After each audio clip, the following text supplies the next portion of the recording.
Hello, my fantastic and fantastic ants. I'm going to be talking about the version 18.8 update that has just gone live in North America. So, as a whole, this update is not as monumental, I feel, because it is not releasing like new evolutions, new cards, and there's only a couple of small quality of life improvements. But regardless of that, I'm going to go through all the changes so we're at least aware of what there is. And the first notable quality of life improvement is redeemable material monsters are stackable. So that means your rainbow event medals, the tokens that came from Ganesha's treasure trove, all of those things that have the redeemable material typing are now stacking. That's a big deal because I gained about 100 box space because I have around 100 rainbow event medals or so lying around, and it just is nice that they stack because it was kind of silly the fact that it had so many of them at one point in time. But other than that, pretty straightforward. Always more box space is happy. Box space has been increased. I'm nowhere near that limit anyways, but why not? If you have so many things collecting, you might as well increase it if you have the capacity. Multiple drops per battle in certain dungeons. This is basically a way to ensure that there are less floors for gift dungeons because the select dungeons are the pad pass ones here. The many different pad pass ones actually. Basically, I feel like instead of having to play many floors, it's a couple less floors. Cool, why not save some time? Same result anyways. Next is Karin's story chapter. I'll talk about that a little bit more in a moment, but a new story mode has been added.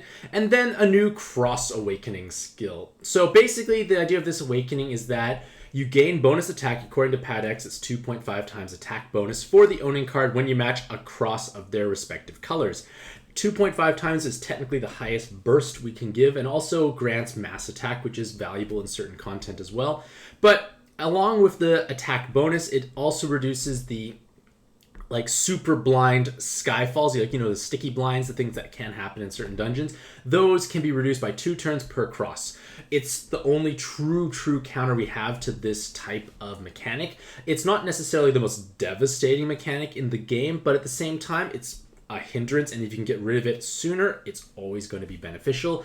And there has been some new effects been modified. And I just want to give you a little look-see at what it looks like. I think the one main noticeable one I saw was that Hino, or follow-up attack or auto-follow-up attack or whatever, tends to have more spectacular animation.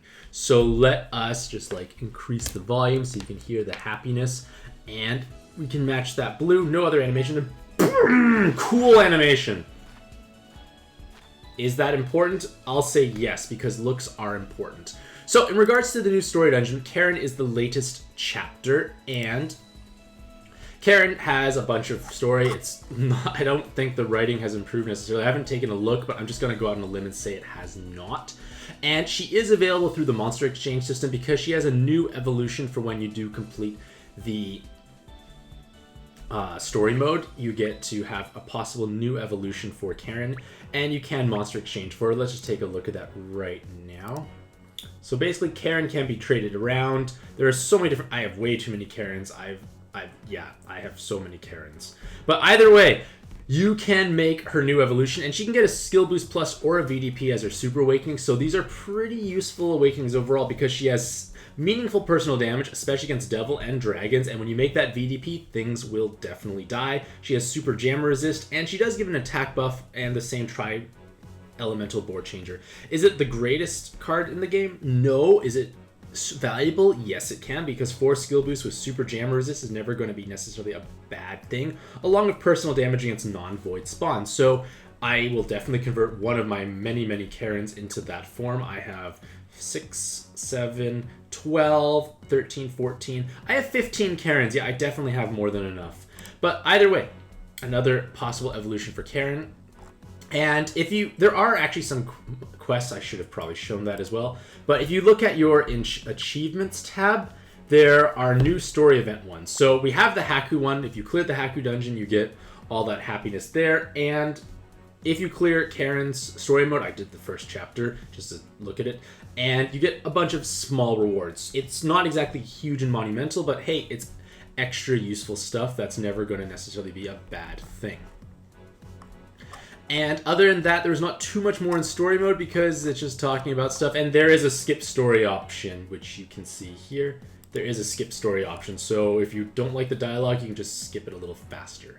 And the last new thing added to this update was alt Ruler of Hell's Hall. So basically Shura 2, World of Carnage 2, whatever you want to call it, there is a new level. Basically, it features almost the same spawns with a couple of new added twists and higher difficulty encounters, but clearing it within a certain time period, a 60-minute time period, will give you a devil title. So the devil title is a purely cosmetic thing. If you look at my name at the very top where it says right beside Mantastic, it has devil in purple. If you already have the devil title, you can't get devil.